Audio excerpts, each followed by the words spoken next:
निम्न लिखित का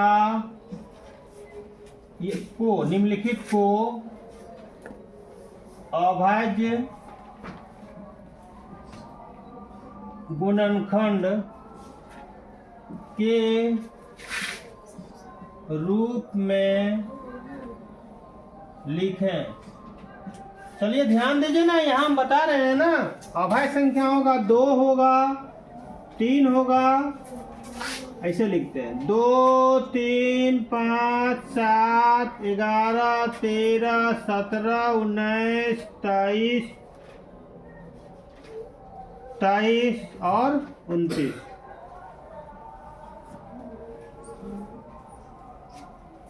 ठीक है, अब ये ध्यान दीजिएगा, 2 1 और 2 से कटता है, 3 1 और 3 से कटता है, 5 1 और 5 से कटता है, 7 1 और 7 से कटता है, 11 1 और 11 से, 13 1 और 13 से, 17 1 और 17 से, 19 1 और 19 से, 23 1 और 23 से, और 29 1 और 29 से। बताइए तो इसमें जो लिखे हैं इसमें और कोई संख्या से कटता है क्या, मिलता है क्या?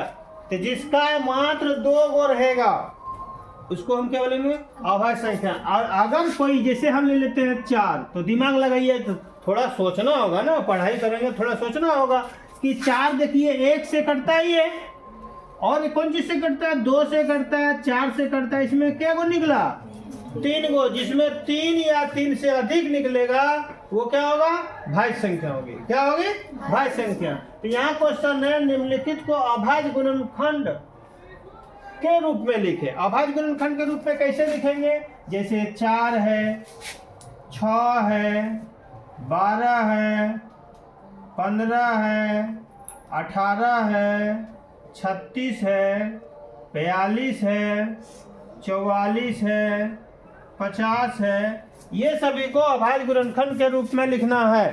अब अभाज्य गुणनखंड के रूप में कैसे लिखेंगे,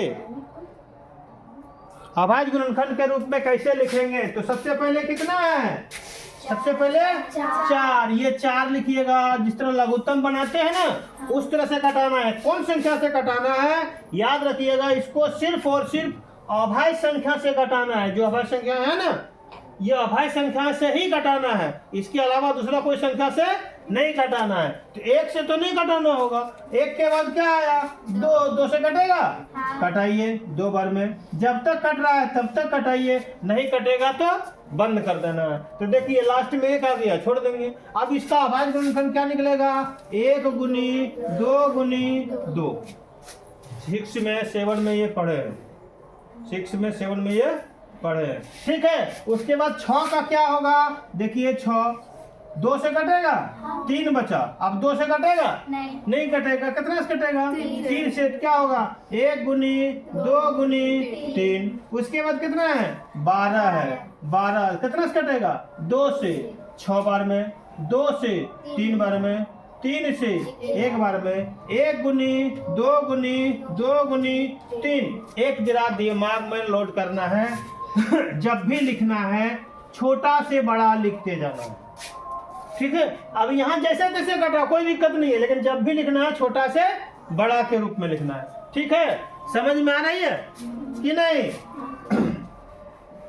नेक्स्ट देखिए, उसके बाद क्या है, 15 है, क्या है, 15 है, कितना से कटेगा, 2 से कटेगा, 2 से कटेगा नहीं कटेगा, कितना से कटेगा, 3 से कटेगा, 3 पचे 15, फिर 5 से कटाइए, 1 बार में 1 होगा, 3 होगा, 5 होगा, 18 2 से कटेगा 9 बार में, 3 से कटेगा 3 बार में, 3 से कटेगा 1 गुनी 2 गुनी 3 गुनी 3। उसके बाद कितना है, 36 है, 2 से कटाओ 18, 2 से कटाओ 9, 2 से कटाओ 3, 3 से कटेगा ना, 3 से कटाइए, 3 3 9, 3 1 3, कितना होगा, 1 गुनी 2 गुनी 2 गुनी 3 गुनी, अगली कितना है, 42।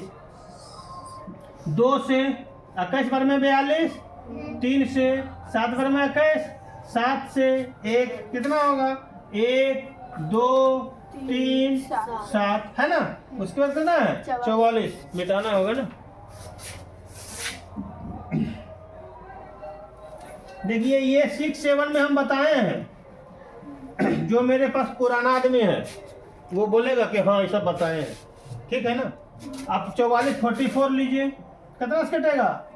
2 से, 2 दूनी 4, 2 दूनी 4, अब रे फिर 2 से 1 1 11 कटेगा, 11 कटेगा। 11 देख लीजिए अभाज्य संख्या में है ना। तो क्या होगा यहाँ?